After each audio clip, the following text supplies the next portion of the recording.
Thank you, President. Commissioner, on behalf of my group, I would like to turn my attention to our three institutions and to emphasise how important it is that each one of us plays a part in the implementation and monitoring role. Clearly here we are looking at the Commission's report, and the Commission, of course, you have the prime responsibility for implementation and enforcement, and we wouldn't wish to tread on your toes in that respect.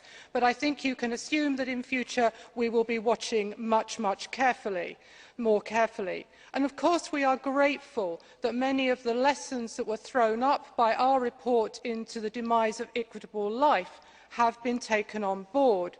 But as we move into a new period and perhaps try out some new ideas, we have to be very careful.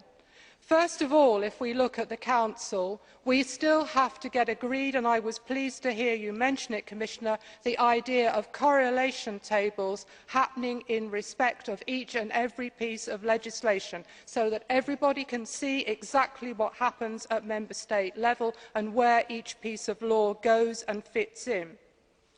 Your pilot project, excellent, all well and good. Let's see how it works out.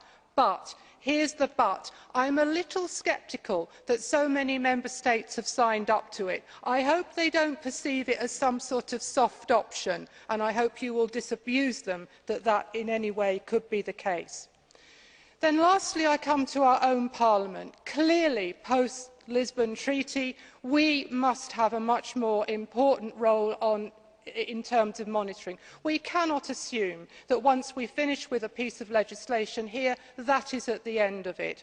Our committees will have to take a much bigger role in checking. There are one or two implementation reports already happening. That will increase. We have to take on our responsibilities along with the other institutions.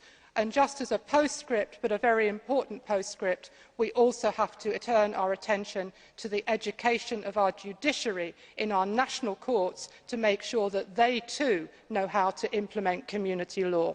Thank you.